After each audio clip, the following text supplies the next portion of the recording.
Okay, it is the top of the hour, and welcome to another episode of Good News in Parks. We are so excited that you joined us for this live presentation, and I want to thank Rebecca Sutphin and Meredith Emily Webster for submitting today's opening slide quotes. Thank you so much. We love that you guys are submitting those, so keep them coming. There are just some awesome ones, and it's really difficult to choose. But thank you again for sending them. We're really excited about today's topic. It's one that you have asked for in your feedback surveys. So we're going to be focusing on transparency and customer service today. We have a fabulous panel that knows a lot about these topics, and we know you're going to want to engage with them. So we ask you to share your questions today using the Q&A tool in the Zoom control panel. We'll also have 3 poll questions for you, and of course, the post-show survey. So we ask you to engage. The show is for you and about the topics that you want to hear. So your input and participation is critical to us. This audience grows every week. We want to recognize your 1,000 smiling faces out there. We thank you for spreading the word and asking you to keep up this great work. In fact, let's have everybody share the Good News in Park show with at least 3 colleagues this month and see if we can't get that number up to 3,000. And during the next show, I'll share how powerful your efforts are in growing our collective voice and conversation. I am so excited to introduce my co-host. She is a powerhouse and a strong voice in park and rec advocacy, Jody Adams. Jody, what is the latest news and who's on our panel today? Anne-Marie, thank you so much. Yes, we're fired up, and let's dive into introducing the panelists today. Janet Bartnik, the Executive Director of Mountain Recreation Department in Colorado, Secretary of the Board of Directors of the American Academy of Parks and Recreation Administration. Janet's also on the Council of Accreditation for Park and Recreation Agencies with CAPRA as a CAPRA Commissioner. Janet, welcome to the show. All right, Randy Auler, Director, City of Westerville, Ohio, Parks and Recreation Department. He's a fellow of the American Academy of Park and Recreation Administration, but also he directs the 5-time Gold Medal Award Grand Plaque recipient and accredited department of Westerville. Randy, welcome to the show. All righty, and Jonelle Bailey, Executive Director of Sycamore, Illinois Park District. She serves on the the National Park and Recreation Ethnic Minority Society, member of the Research and Training Committee. She's also a part of the Illinois Parks and Recreation Association Membership Council and section representative. But that's also, she's a member of the IPRA Diversity Task Force and contributor to the IPRA Safe Zone Conversation Initiative. And I'm going to talk a little more about that. Jonelle, welcome to the show. So glad to have you 3. Now let's get into good news, national news. We've got a lot. Here we go. Make sure you can check out the newly released NRPA Park Plus report. It is actually focused on vital environmental initiatives through our country's park system. We addressed some of this last show. So timing is everything. 6 out of 7 U.S. adults are actually supporting their departments on their environmental policy and efforts with wildlife conservation, environmental education, and nature resource management. So make sure and check out that report. Another report, NRPA Snapshots out. Over 90% of dog parks, golf courses, playgrounds, tennis courts, and outdoor sports fields are over. And then I want to finish up with 2 more reports. I mean, they are flooding out in perfect time for spring and summer openings. Another research is coming out on an industry, workforce development, and career exploration report. And then finally, today came out the elevating healthy equity throughout our parks and recreation, a framework for community wellness hubs. Take note of this. Some of our departments are doing it, but I can tell you that Community Wellness Hub is going to be not just a fad, it's going to be how we explain our field and where you want to go and be engaged. So really stay tuned to that. That just came out today. And then I want to really recognize our states again. We've started this and we're going to keep going on it because our states have really stepped up to the plate. Our state park and recreation associations want to recognize Allison Kincaid, the executive director and staff of Colorado. They are offering right now a great offering called Leading Through Recovery, a series of 2021 and beyond. You want to check that series out. I've been attending, and it's really informed me from our colleagues in the field. Also, the great work of Woody Woodward. I'm telling you, Ohio Parks and Recreation, they are addressing several aspects with diversity, unconscious bias, camps, customer service, and others. So definitely key into to Ohio right now. And then also Illinois. We mentioned Illinois, Debbie Trueblood and the staff, but also Peter Murphy. Here are the topics. They are really focusing in, and this is what I mentioned with Jonelle, Safe Zone series. This is amazing conversation. It's the hard topics, racism, LGBT plus, and I learned this, lot 10X topics. I'm learning. So you're teaching me, Illinois. And then also Peter Murphy. He is also put forth through the districts a legal symposium that's going to be coming out for our departments, which we all know that's our daily lives, and we've got to be up on the latest topics. And then finally, two topics that you've asked for that we haven't got to, but I want to make sure you know there's webinars out there, and that is for bike parking and advocacy coming up on April 12th and 29th, and also April 14th. West Virginia Parks and Rec has an initiative on promoting play and recreation, multi-general approach. That is all on playcore.com. It's under events. Those are two topics that you've asked for, and they're this month, so don't miss those. And so let's move on to our first question, panelists. Thank you for your patience. All right, question number one. All of your departments have served as a role model of transparency for parks and recreation agencies to follow.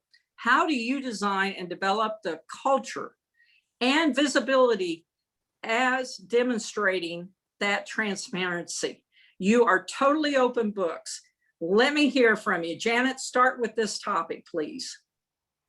Thanks, Jody. I'd be happy to start with this topic. I know in your research, you dug into our website. And you saw a lot of the things that we put out now on our website. 3 years ago, if you looked at our old website, you wouldn't have found hardly anything on there about our public records, our service agreement, which is the founding documentation for our district. You wouldn't have found much of anything other than maybe a way to register for a program. But we have a lot more on that. And I'll just say that's just the window dressing, I think, on what happens in our agency now. The culture of our organization is that we start really by listening. Our transparency begins with two-way communication that focuses solely on listening to our community first and understanding what its needs are. And then as we begin to respond to those needs, putting out more information in all of the media that we have available to us to ensure that we're getting the right information and we're getting what's important to our community back out.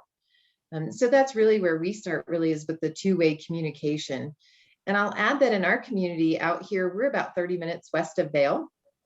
Not everybody speaks English. And so it's important for us also to ensure that all of our information goes out bilingual. So we have English and Spanish on our Facebook page and our Twitter, on our website, and all the documentation and surveys we send are bilingual. So it's really important for us to make sure that we connect with everyone in a meaningful way. And one of the things that I do that is probably above and beyond that, those of you who saw my career in Missouri probably know about this, learned it from my mentor, Tom Lovell, was I send a weekly message out to my board. And that weekly message is pretty detailed. It's fairly personal. It's very informal, still a public record. But it's really important for me to share the information on the direction of where we're going and what's important to our organization. And because it's a public record, it's easy for me to share it with anybody who asks for it. So anyone in the community, whether it's a partner organization leader or just Joe Blow customer who wants to enjoy understanding the inside information on what we're doing at Mountain Rec, that information goes out. Janet, I love that theme. Yes, when you were in Missouri, I remember that. That weekly message is so important because your board members are up on it and they can answer the questions out there. They're to the moment. Thank you so much, Janet. Let's move on to Randy. Randy, join in. Thank you, Jody. To build on what Janet mentioned about listening, that's extremely important. And for us, I always translate transparency, if you will, into trust. It's about building trust and community support. And through that, it's the community engagement process. And when I think about our organization and our community, there's really two groups of people that we need to be transparent with. The citizens, so that we're building that trust and they know that we're an open book with them. And on our website, we have everything that we ever do, whether it's a project plan, a budget, a CAPRA, master plan, comp plan, all those documents are out there. We're also in the process of developing a transparency portal that will be available for the citizens. So then they can go to that site, click on it and drill down into information. And so the other piece of that is we always encourage them to contact us, back to that engagement and communication. And we have a standard within our organization that a phone call or an email is answered within 24 hours and that we have a communication going, and that builds that trust. But the second group of people that we really need to think about also is our team. And so our team has to embrace this transparency, and we do that when we start our hiring process. It's one of our values that we have, and really kind of looking at behavioral types of questions. Is openness and trust, integrity part of who that individual is? Because if it's not, it's hard to create that space and have them out and involved with the community. So that's kind of how we approach it. And it's really become part of our culture. And we've had tremendous success with our community trusting in us. Yeah, absolutely. You can read that. I tell you, when I clicked on your website, that's basically the word that comes up. Randy, I couldn't believe how much information you already had on there. So it was so nice to see that full-blown view. And I'm excited about seeing the future of that transparency as you keep going and drilling down. So that's going to be exciting in the head. Jonelle, bring us home on this one. Hi. Well, like Jody like Janet and Randy said, we want the community to be involved. It's really important for us, for them to feel engaged and informed, and we want to encourage them to be welcome from all areas of our community, which can be very diverse. And that hasn't always been the case. Like Janet said, there's been times where, all the information wasn't out there. We can't create a transparent culture without understanding what we're working for and how we want to be received by that community. So with that in mind, we have actually refocused our intention on creating an understanding by rewriting our mission, vision, and creating some core values, which, weren't as robust prior. And one of our core values is transparency. So we have a transparency portal. And on that portal, we have everything from pretty much everything Randy has, the bids, the financials, the FOIA requests. We put up our board meeting minutes, anything that the community would want to know. And we have actually notified the community about this through our website, social media, our brochure, so that, they know where to find it. You know what I mean? So it's not just like we have this thing and nobody knows that it's there. I am going to steal Janet's bullying thing because I think that's awesome. And so I love this because I get to learn and gather ideas for our agency as well. We also have done community surveys, because the listening component is key, as Janet had said. And with those community surveys, that's how we created some of these transparency components, the questions we were getting and things like that. And Sarah, who's our community relations person, created how a park becomes a park, because we had a lot of questions with the growth that we've had in the last couple of years about, well, why is this here and how do you do this and what should be included? And she has this amazing presentation. I think she created it in Prezi, but it's on our transparency portal as well. So if anybody wants to know, we can refer it to them and say, hey, this is what you can expect.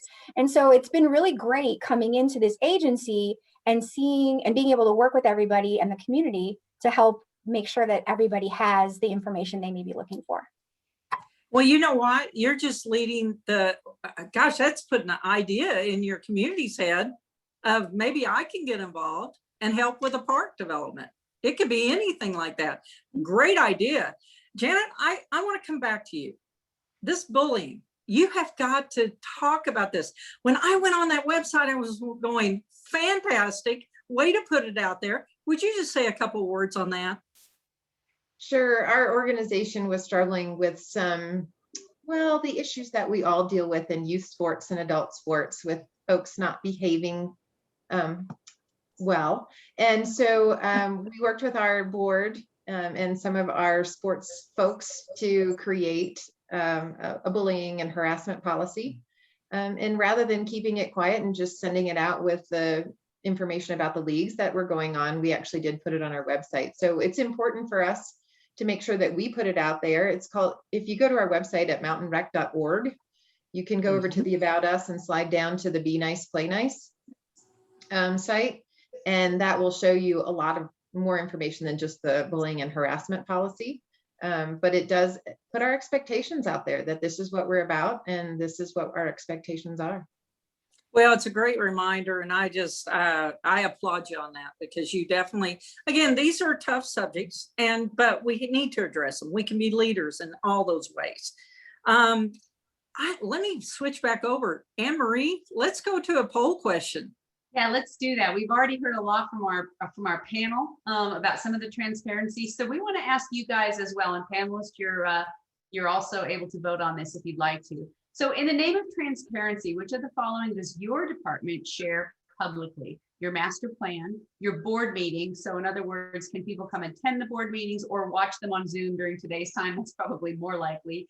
Board meeting minutes, our current agency budget, past year's financial audits, board and staff compensation, income and expenses, bid information. So open bids, bids that have been awarded, who's got them, that type of information. And then construction timelines and closures, so that the community understands where construction is going to be, what those timelines look like, and what maybe is going to be closed as that is going on. So a lot of voting going on, a lot of close. It looks like we've got some real transparent folks, which doesn't surprise me that they would tune into this show, because it certainly is something that is very important these days, being transparent, especially as we try to get more funding and more support, because parks are more popular than ever right now.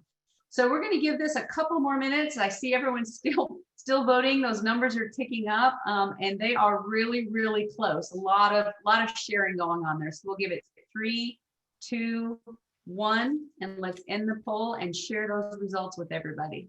So master plan is certainly the most popular thing that everybody shares. Looks like income and expenses, board and staff compensation, past year's financial audits are the least. But a lot of sharing going on out there. Board meetings, board meeting minutes, certainly a great way to keep the community informed of what's going on, current budgets. So great job, everybody. All right, Jody, we're going to turn it back to you. Well, I think what's important too is when you are so transparent, the bottom line is fewer questions will come in, but there may spur on some questions, and it just really keeps that engagement going on. The other thing it really helps is when you get sunshine requests or you get requests from media, it should answer some of their questions in advance, and it may end up saving you time in the long run, but also, again, puts that total perception, which is reality in most cases, that you are totally open with every aspect of the department. Hey, it's the people's departments, right? So let's go ahead and move into question number 2.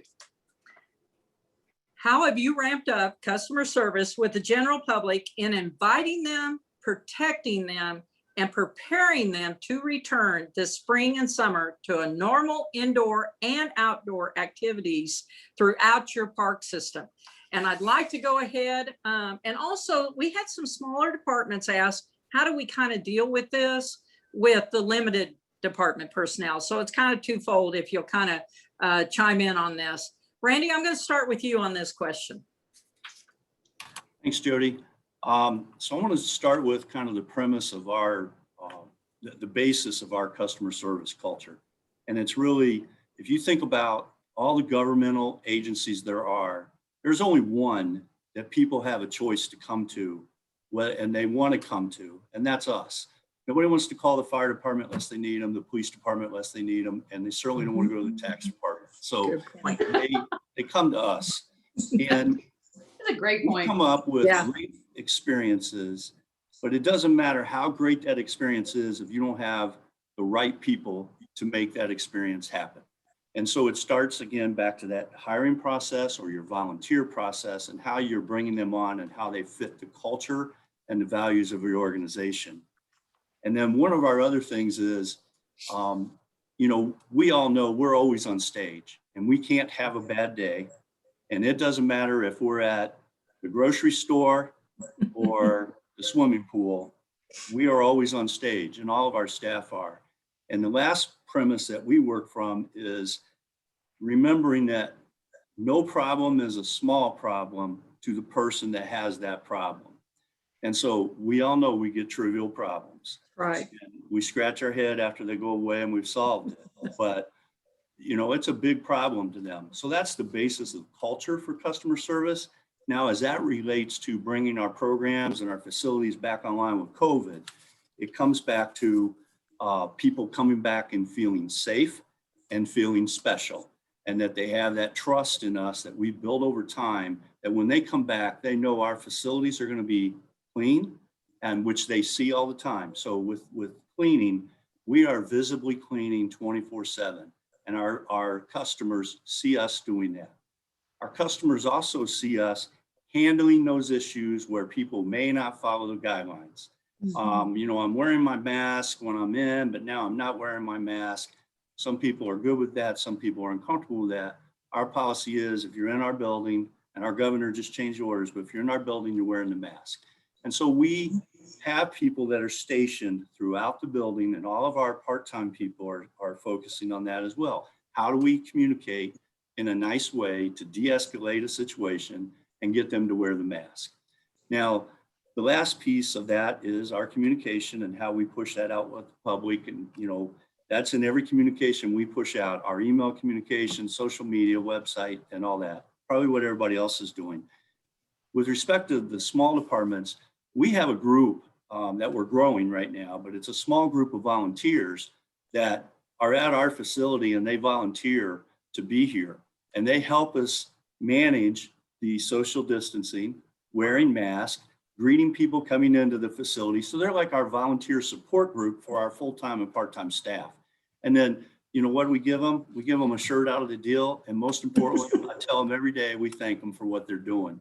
I have one gentleman that greets people when they come in, and he takes them throughout the building and is talking with them about the importance of what we do with safety and bringing them online.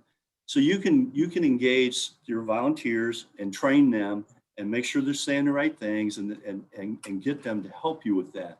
And it's really, that's carrying down now through our programming. Our governor just went from all these restrictions to simplified orders that basically are going to let us open everything.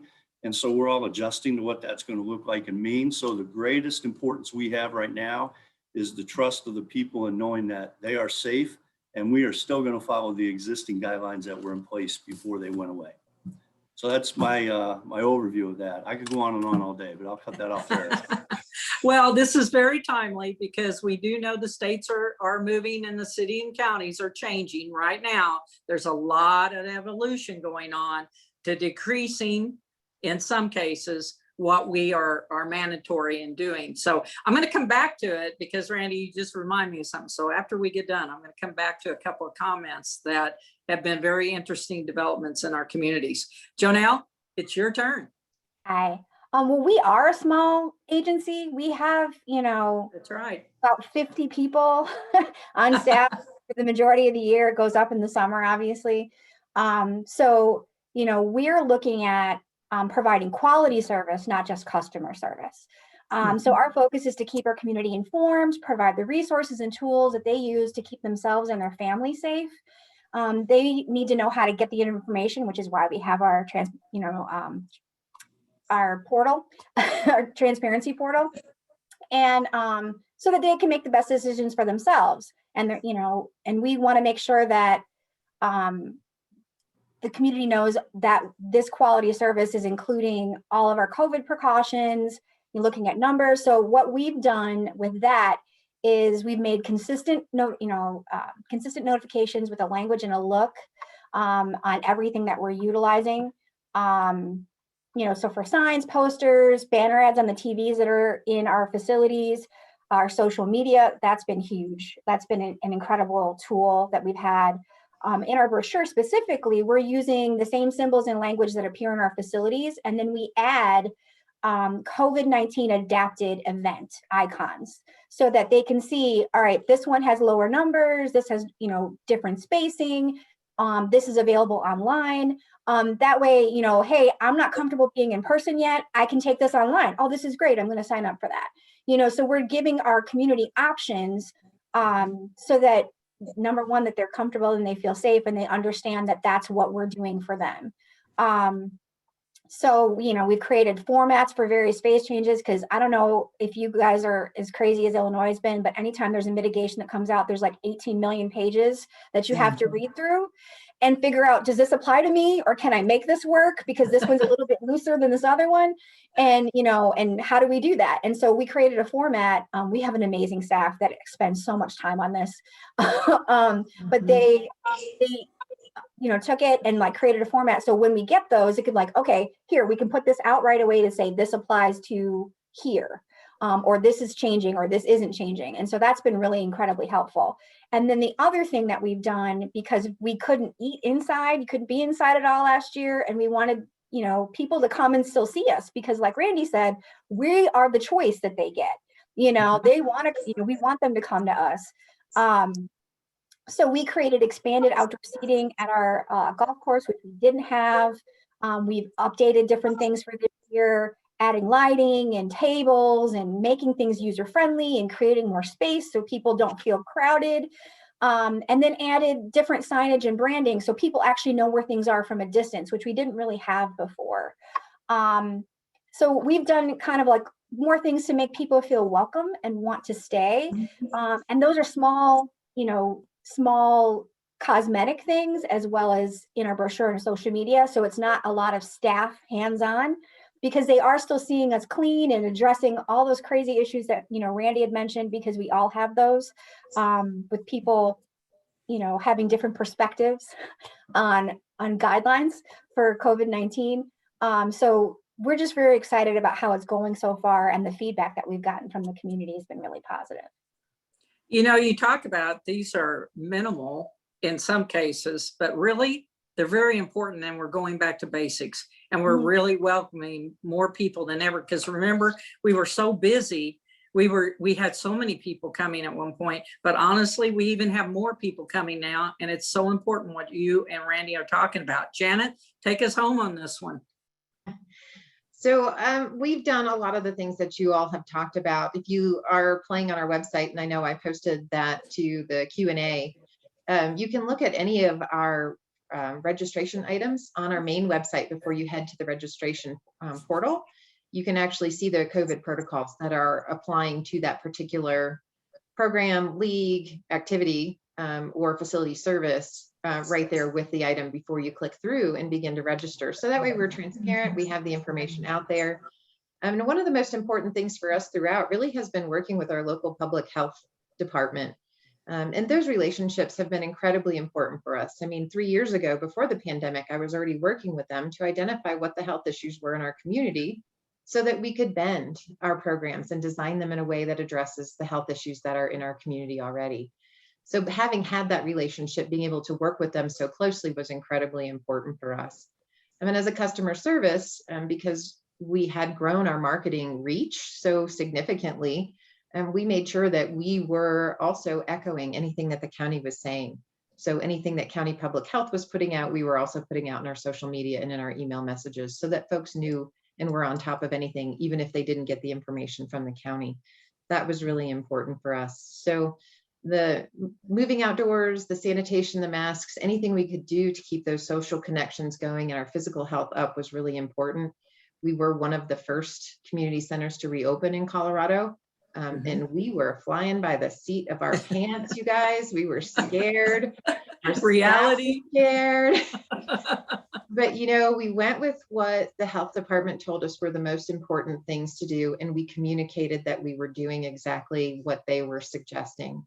And that was really important. And kind of like Randy talked, even though there wasn't a mask order at the time when we reopened back in May of last year, we implemented a mask requirement for folks using our community center just to have that extra safety precaution in place. And since we've been open for a long time, our focus most recently has been, what are we going to be when we come out of this fully? And so we've been doing a little work on ourselves in terms of growing our ability to serve the customers appropriately in our community. And if you play on our website, since all of you have that access under the About Us, you'll see a tab for Forward Together. That is our training of ourselves, trying to grow a container for belonging. We're practicing internally to figure out how to understand one another's lived experiences, what it feels like to be in someone else's shoes. And the more we can do this and practice it internally, we feel like the more open we can be to accepting information, however it's delivered from the community as they're bringing it forward. And that's, for us, a precursor for our work that will be in social equity, ensuring that all of our diversity is welcomed, whether it's gender, race, ethnicity, sexual orientation, age, ability. All of that is covered because we can then be able to stand in someone else's shoes, which I think will, in the long run, improve our customer service.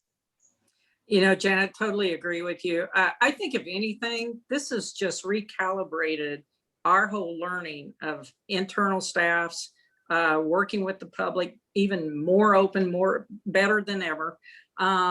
It has really, really helped our field in many ways. And we're all getting used to going back to being open, whether it's myself at the university and working with our next generation. I've been explaining this to them and sharing with them, hey, can you imagine what the departments are going through? You're going through it here in the classroom. Think what's going on out there. So it's been quite a discussion, but an evolution of welcoming back our citizens into those, especially indoor centers. One thing I want to mention to the folks out there and to the panelists, there are websites that are popping up and really going on Facebook mainly. And what they're doing is citizens are coming forward and actually specifying if this business or public space is enforcing mask coverage and also ordinances. Just be aware of that. We have it here in Springfield, Greene County. It's very informative. And honestly, it is guiding people if they want to go to a private or public space, as far as people being enforced or being safe. So I just want to put that out there because we've ran into it here.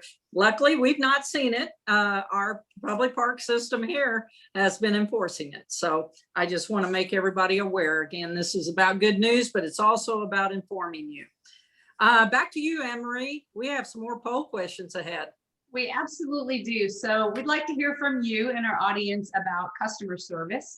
So let's go ahead and launch this poll. And here's your question. To ensure top of class customer service, we, and this is a multiple choice question also, have developed a culture of service excellence, provide ongoing training, recognize outstanding contributions and performance, reward outstanding contributions and performance, cross-train in site-specific customer service, for instance, golf courses, water parks, historic sites, so that there's that cross-section of knowledge across the staff.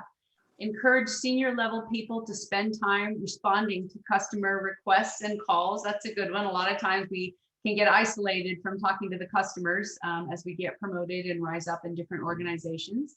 And then we have improved data and technology service, or we plan and operate with a mindset on equity. And again, these are multiple choice. You can click all that apply here.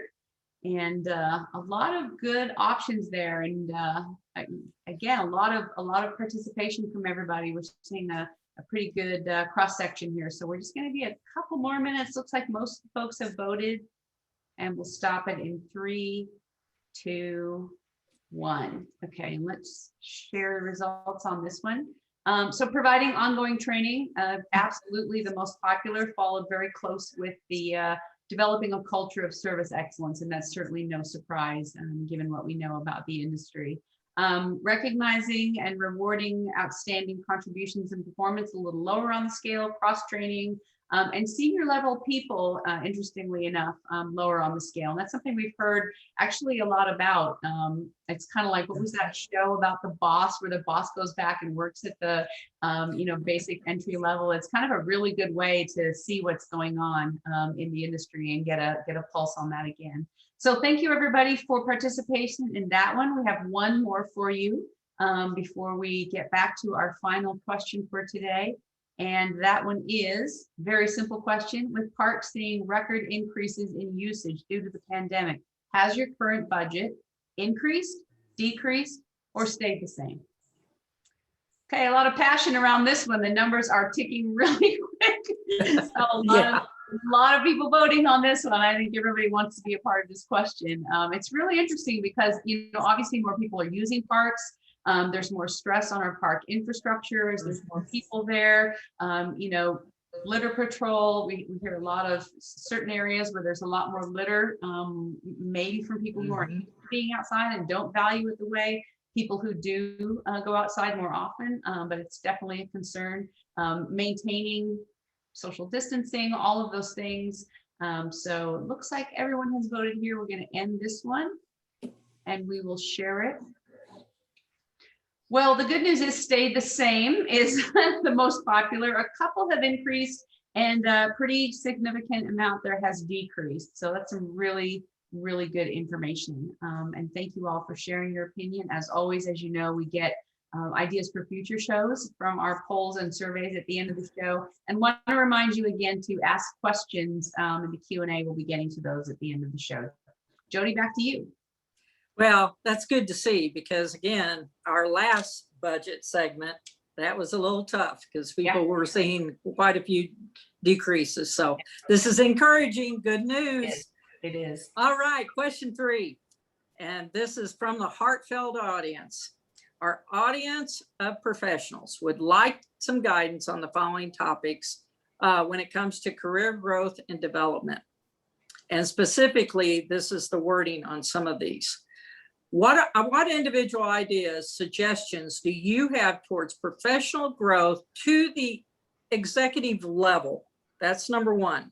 Number 2, after enduring a year of adjusted internal and external department operations and offerings, how are you motivating your staff and yourself going forward in the months ahead, especially when we're under the pressures of opening up? But how are you moving forward? Those 2 questions. Let's go ahead. Jonelle, lead us off. All right, thanks, Jody. As far as growth to the executive level, be inquisitive, ask a lot of questions. I mean, networking is still the most powerful tool for growth, and how you connect to people and find out about things. I met some really amazing and gracious people who have shared their knowledge with me and their experiences in general. I think volunteering in general for committees and signing up for stuff that you're interested in, focusing on your education, your certifications, and getting out of my comfort zone, things that I knew I was really good at or felt good at, and stretching out to things that I was kind of afraid of. Like I got my chainsaw certification when I was an assistant park manager, because I'm like, I need to know how to do this. Like if somebody's sick or, I need to know that my staff is being safe. And so I took that, and that was scary because I don't like blades. It's not cool. I learned how to shoot a rifle for outdoor education. Again, not good on guns or, guns and knives, just not my fan. I helped with a high ropes course, and then you get to do fun stuff like going to Disney for customer service. That was great. Like I was more than happy to volunteer for that. But I mean, taking that time to say, okay, hey, I really want to learn more about this nature, native grasses. I need to know how the burn program works. You know what I mean? So taking that time to spend time with your parks people, with your nature people, with the areas that you don't necessarily work with on a regular basis really helped grow my knowledge my experience. And that helped me get to different levels because people are like, oh, you've done this already. You know a little bit about this. And that was really helpful and a lot of fun. So there's that. As far as staff motivation and promotion, I don't really think that we're doing enough to motivate our staff. I know that we can definitely improve. I think that we're still trying to figure out what that balance is. We want to ensure that we provide them with access to tools to be successful.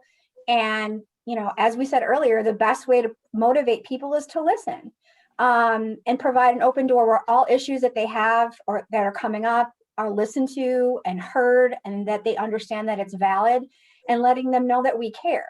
And that, you know, in our perspective, you know, listening to what they said when we were talking about evaluations last year, a lot of people were looking for personal and professional opportunities for growth.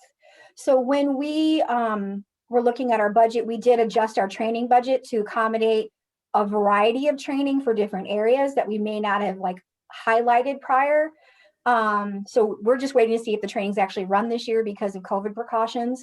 And then when we were looking for compliance training, our staff chose BCG Learning Solutions to assist us with that because they also provided interpersonal administrative skills, supervisory and management skills, and all of these were made available to our staff as part of investing in the people providing our services so that they had those resources. So if they were interested in, you know, Excel or conflict resolution, they can go take it on their own time at any point, and they get a certificate for it that they can add to their resume to say, hey, I've done this, you know.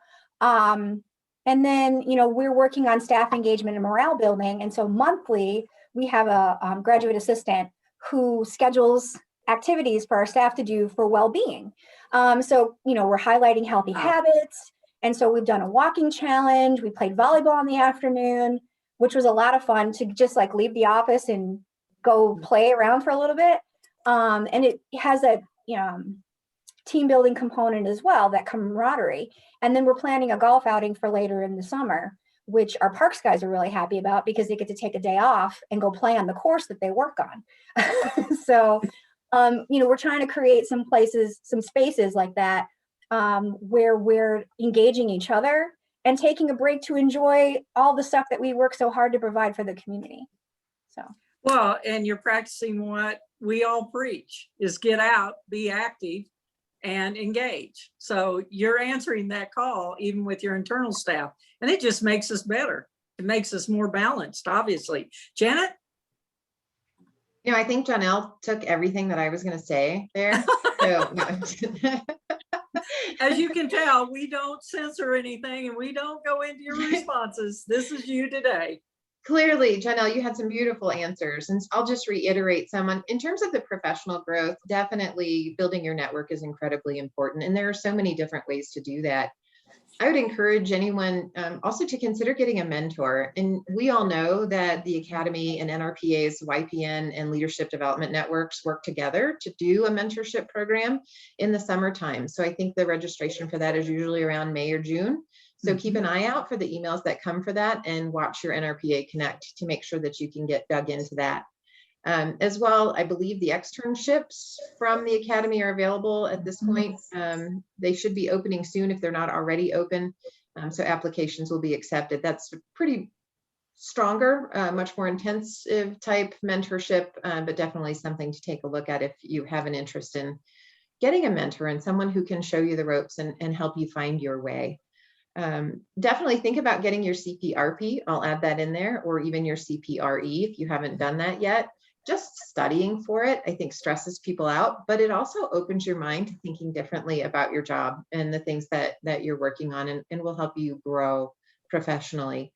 And I loved how Jonelle was talking about, you know, broadening your horizons, trying new things, being a little bit out there and courageous. And I'll say, don't be afraid to fail. As long as, if you fail, you use that failure to grow and learn and develop yourself. Generally, as long as your supervisor knows that this is new for you, they shouldn't kill you if you fail. They should help you understand how you can do it better next time. And I think that is a sign of a great supervisor, and also somebody who's willing to learn and put themselves out there and grow. So I think those are some things that I would recommend that you take on in terms of your professional growth to the executive level. In terms of motivating staff, I'd say we have a staff that I think the pandemic has done some damage to some of our organizational dynamics. And I'm not going to shy away from talking about that if anybody ever wants to talk to me about it. True. It's really been a big deal. And so we've worked a lot on creating unity, and some of the Forward Together sessions that we have in building that belonging container are also benefiting us, not just for what we're going to do down the road with our community, but also for growing our team networks and connections and trust back. And that's going to be really important for us going forward. There's just this thirst for togetherness. We, like many of you, started working from home. And so we became disconnected, and pulling ourselves back together and reconnecting is incredibly important at this point. We're working on all the strategies that will keep our staff safe while we begin to move back into offices and ensure that those connections and that trust is rebuilt.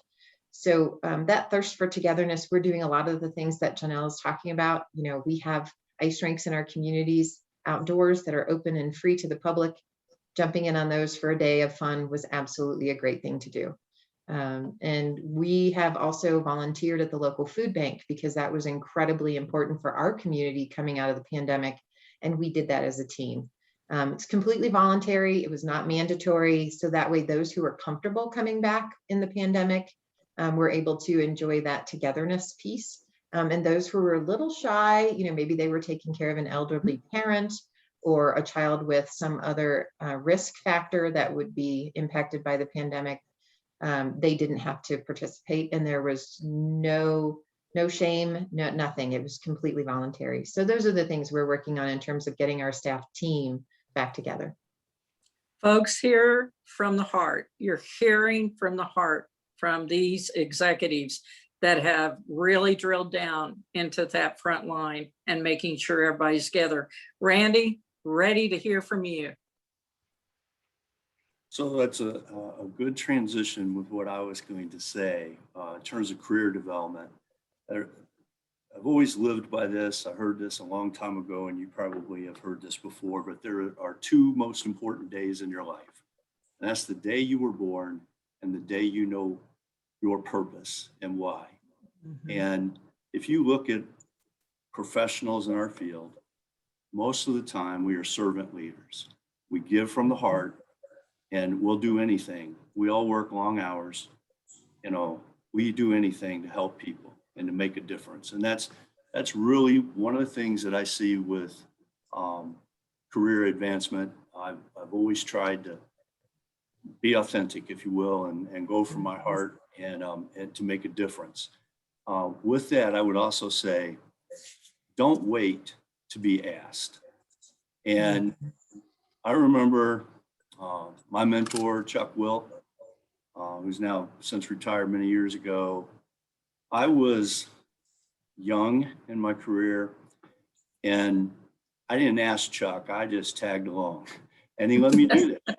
But I would be at council meetings, every council meeting, as a program coordinator.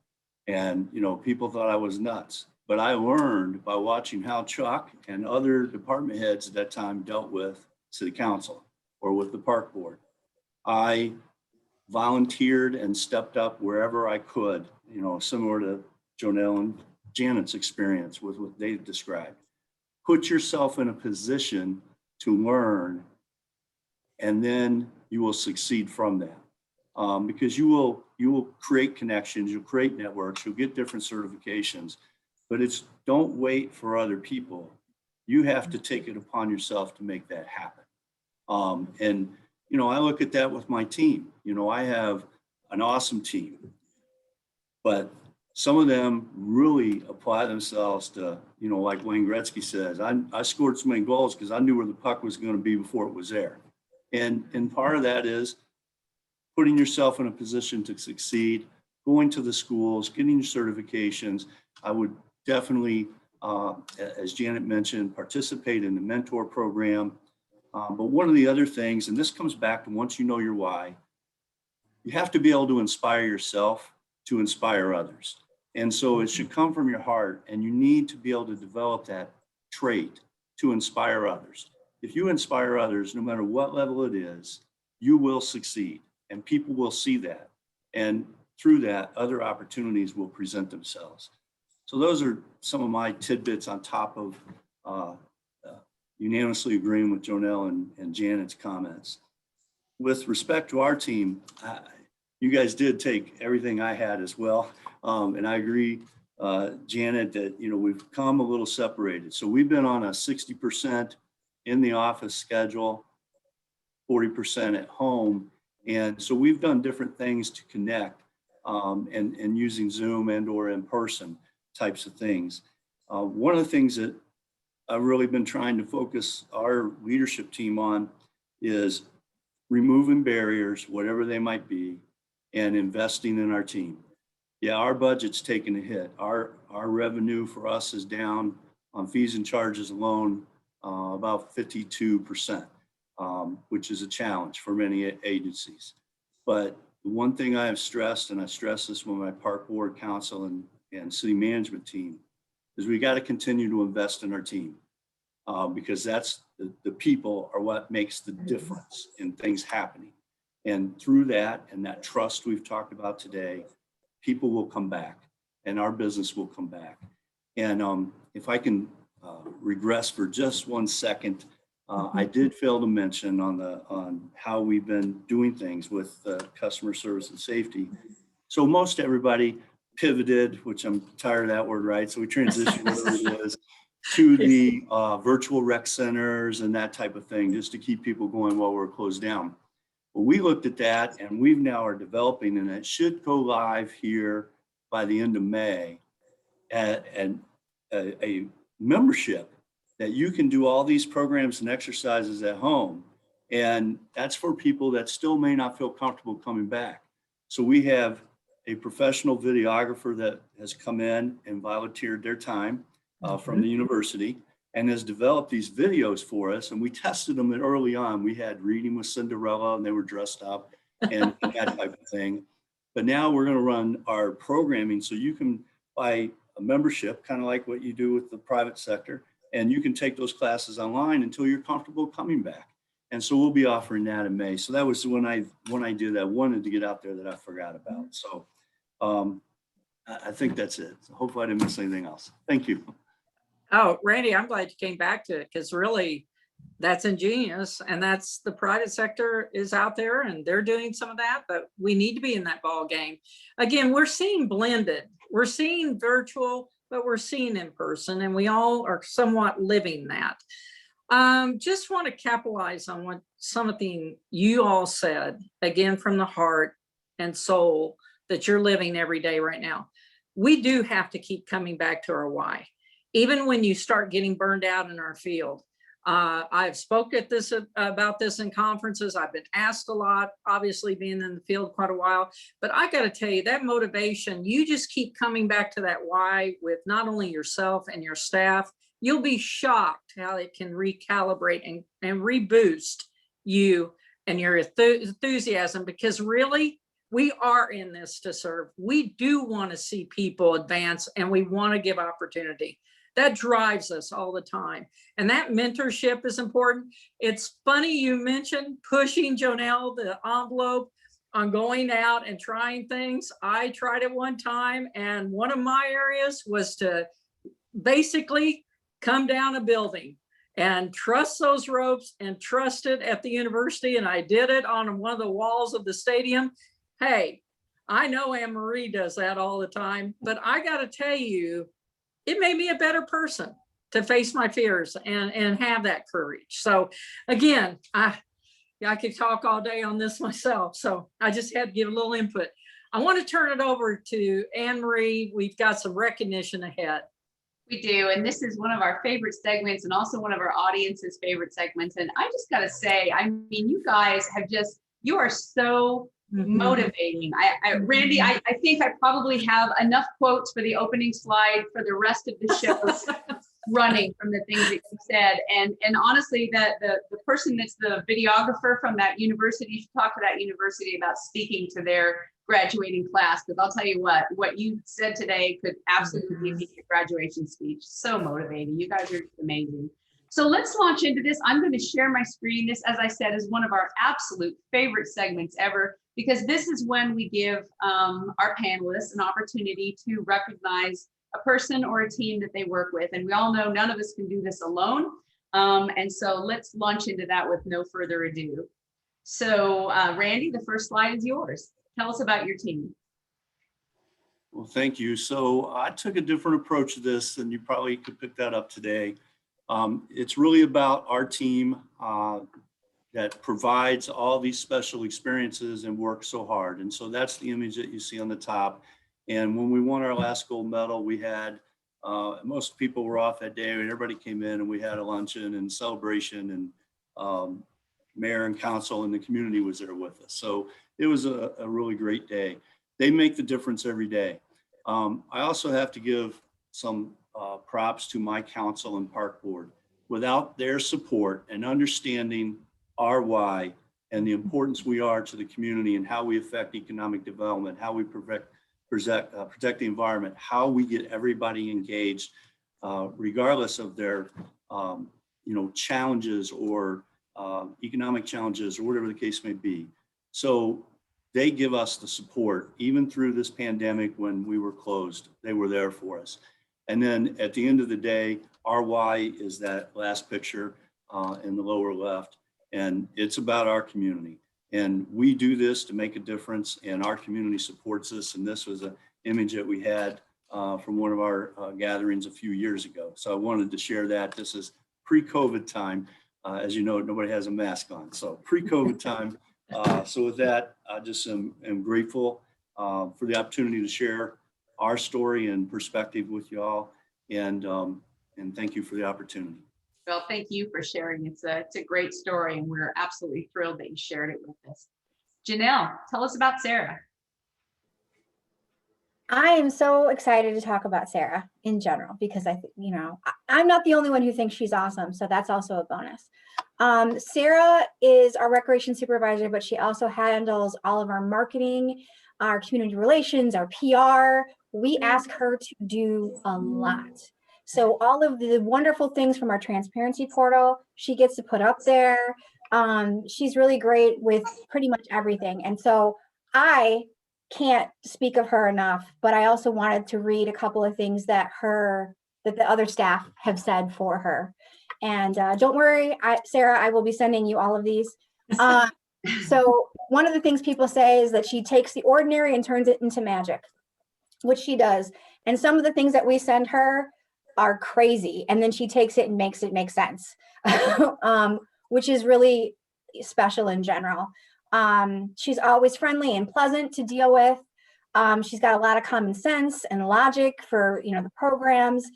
She is the go-to person if you need help with communicating something, handling criticism from the public, which is a big deal, as we all know, especially when you're closing things. She just is very patient and extremely dedicated professional and creative thinker. And her marketing strategy has helped bring the Park District into the forefront of the community, and makes it a positive, common household name. So literally, we would not be where we are without her input and her creativity.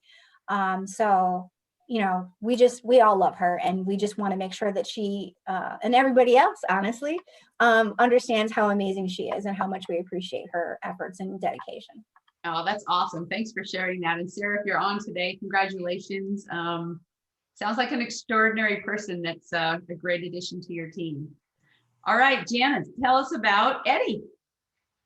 So I had a really hard time choosing amongst all of our staff because so many of them go above and beyond, but I really wanted to pick out Eddie in this particular case, looking at the questions that I knew that we would be asked today: transparency, customer service, and really that community-minded human. This is it. Eddie Campos came to us having some experience at the university that he attended in Utah, connecting the Latino community to the campus, really ensuring student success. And that was the one thing that I keyed on when we hired him to be our content manager. And he has gone above and beyond, applying what he learned in the university setting to our community. Just a couple quick things about Eddie. We have promoted him to marketing and communications manager, and now you'll see why. During the pandemic, he actually left our agency to work full-time for the county in the public health department, getting information out that was bilingual, that was about the pandemic. We were closed down. It was great by us to go ahead and loan him out that way. Not only did he do a great job in communicating with the community, but he also learned a lot of great stuff that he was able to bring back to our agency. So it really was a win-win for all of us. And beyond that, in the midst of the pandemic, we do live out in Colorado where there are wildfires in the Rocky Mountains. We did have one knocking on our door that was in the Glenwood Canyon, about to cross over towards some of our neighborhoods in our district. This amazing creature went door to door, knocking on doors, ensuring that folks knew. He was working with the county at the time, ensuring that folks were spoken to in Spanish and able to understand what was happening with the fire that was coming towards them and why they were needing to evacuate their homes. This is Mountain Rec's brand, our values. Eddie exemplifies every single one: courage, community, excellence, learning, all of it. He's amazing. Wow, that teared me up a little bit. That's amazing. Thank you for sharing that. Mhm. All right. So now we are going to take some audience questions, and we've got a couple of great ones. So we encourage you please to ask more. The first one is from Patricia. We've got some interesting questions about vaccination. So first one is, are your staff members being vaccinated now? And is the public asking that question about your staff? The public is not asking us at this particular point in time. We have not required our staff to be vaccinated. The majority of our staff are going to get vaccinated, which we just think is a great, precaution in general. So I'll add that we lobbied, is that the right word? Encouraged, pushed, yeah, maybe pushed to get our first set of staff eligible for the vaccine. So they were, anyone who was in the licensed childcare, housekeeping, those kinds of services were eligible pretty early in our county to get the vaccine. We also did not require it, but saw that the majority of our staff went to go get it. And then luckily March 19th, the state of Colorado opened it up for all government employees. So all of our staff are eligible now and are all, I shouldn't say all, but for the most part, most of our staff are going to get them. The public's not really asking though either. Yeah. Okay. Same here in Westerville. We've not had people asking if we have. We were able to secure a site and the vaccine and provide that opportunity for all of our city employees. It was not mandatory. I will say a significant majority of people on our team did get the vaccine. Great. I have a quick question I want to insert here, Anne-Marie, to the panel. Sure. Have you had any, are you opening for 16 and older? A lot of the states and some of them are progressing towards that. Are you opening up for that yet in your states? 16 and above? Okay, I know that that's happening. And again, we hire a lot of, youth in our program and part-time. And so that's why I want to bring it up for our audience. Anne-Marie, back to you. So it sounds like these 3 states are. Yeah, it's a great question. I know everybody's kind of a little bit different along the spectrum and scale there about who's eligible. So it's good to see everybody catching up actually to that. Okay, the other question about the vaccine, as more of your community members are being vaccinated, are you seeing any early trends or changes in program utilization? And if so, how are you shifting to accommodate that? It's a great question. Janet, you're smiling. Yeah, I'll jump in. Our people are so ready to go. We have the largest participation levels for our youth sports leagues right now. Our our community center is creeping. It's not as fast growing as just getting the kids something to do. So we are seeing a lot of that, and really, we're just excited. I think some of our staff are just excited to be up and running again. Yeah, so with our community center, when we reopened, it was significantly reduced. We would normally average about 5,000 people a day in our facility, and we were averaging 400 people. That's increased now to almost about 900 people a day. So it's picking up since the vaccinations have happened. With respect to programming, we have, as Janet mentioned, waiting lists for so many programs right now. And that's our challenge, as how do we provide more with limited amount of space and meeting the guidelines. So.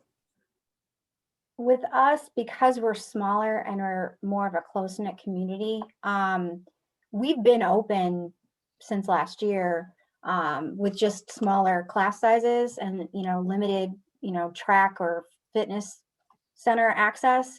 And we, like for a while, we were booking time slots, and all of that worked really, really well.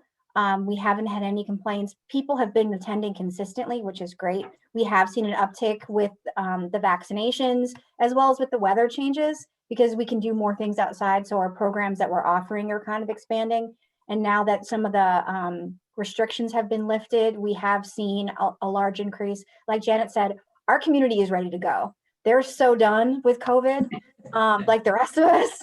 So they're really excited about just like, hey, we can have sports and we can do this inside, and all this.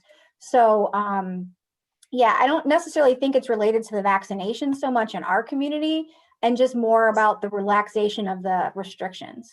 Right. Great. One more question. This is a tough one. Given the volatile economic climate, how has homelessness been affected in your community, and how is your agency supporting the most current needs?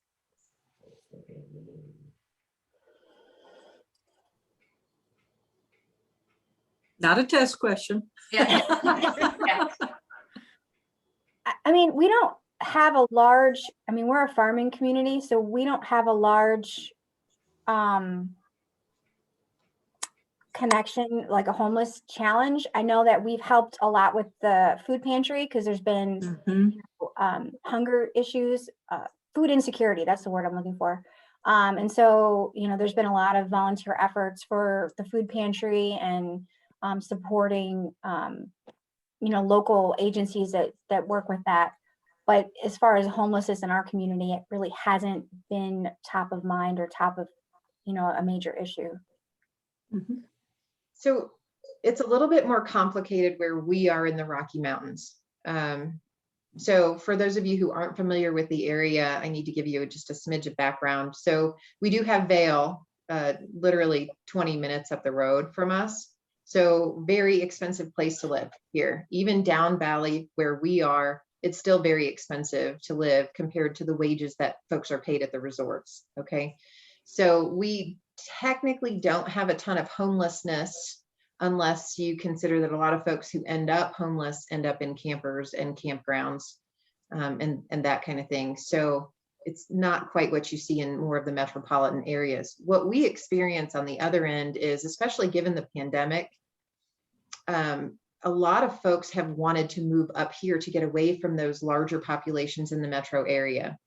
And so the folks who have money are able to buy homes up here, which is driving up significantly the cost of houses that are already not achievable for most of the people who work in our community. So there's a huge workforce or attainable housing, pick your favorite language, different groups use different language up here. There's a huge housing issue to just get the Joe Blow regular guy a place to live. And it's not getting better. The pandemic has made it worse. And there's, I would call it a housing crisis. I think right now the question is how to deal with it. It's not necessarily in our bucket in Parks and Recreation, but we are certainly paying attention because it does impact our staff, especially since we have so many younger staff coming up to work here. I want to end this on a positive note. This is a great question. As you look ahead, what is one thing you are most excited about in terms of parks being better positioned as an essential service?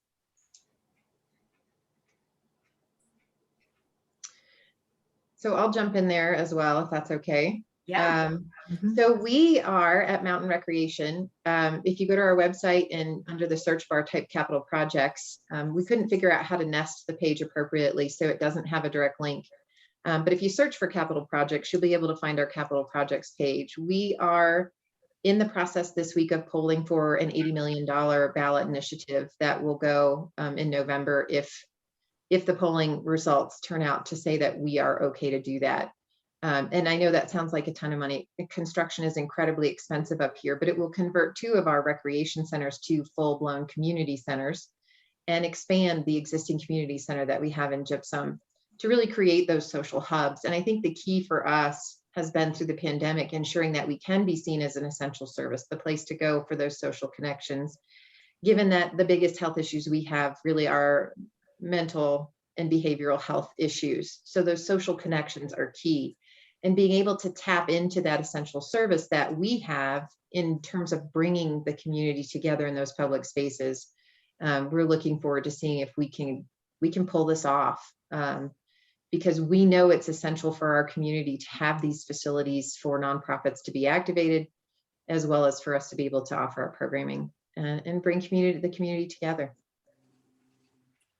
I couldn't agree with Janet more on where we position within the community for being that mental and physical, break from the stresses. We've had in the last couple of years here, we've had huge growth with building a community center, building soccer complexes. But I think the thing that's going to be the most connective is we're working on a trail system. The Great Western Trail goes through Illinois. And so we are creating, extending that trail throughout our community so you can get from one end of town to the other. And then kids are safe to, get to the neighborhood parks and to our locations and things like that. And I think that's really been a great project within the community, because they're very excited about, hey, I have a nice pretty trail to ride on, but I know my kids are safe. They're not going to get hit by a car, or, you have to worry about things along those lines. So that's been one of our major projects that we're very excited about, and to see how that's going to affect the community as a whole. Awesome. As far as here in Westerville, I believe we've always been viewed by our community as an essential service. One of our main messaging points is we're a city within a park, and we're involved in everything in the community. And that's really part about being the fabric and gaining that trust and community support. An example, that Janet mentioned, we went to our citizens in 2014 and asked them to renew our funding source, our income tax dedicated for Parks and Recreation, 6 years early. And it was approved by almost a 3-to-1 margin, so we could accelerate projects.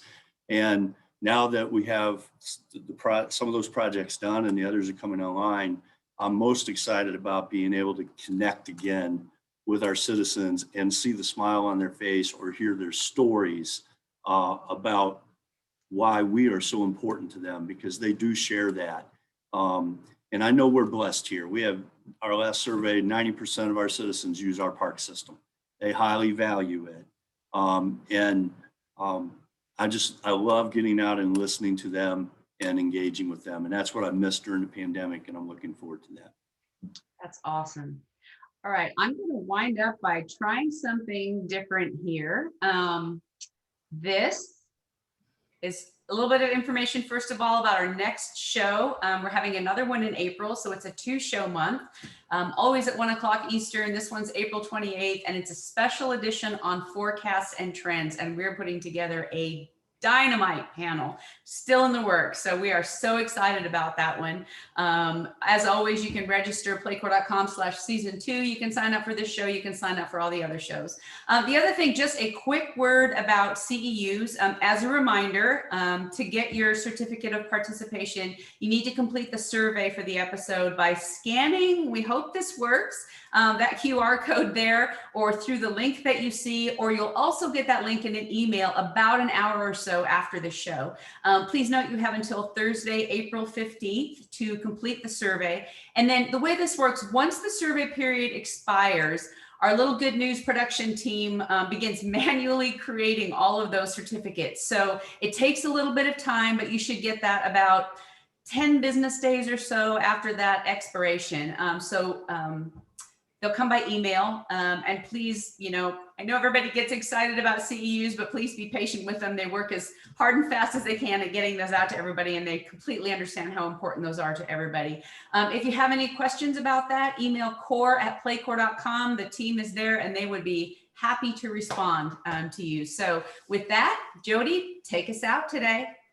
Well, I just want to remind everybody, what a great show today. Obviously, you were from the heart. You're showing your soul, and that is so important. No wonder your departments are doing great. Thank you again for your time. And again, another great set of good news. Absolutely. Let's move on. Ready for our next show. All right. Thank you all again so much. And thanks to our audience for attending today. Have a great week.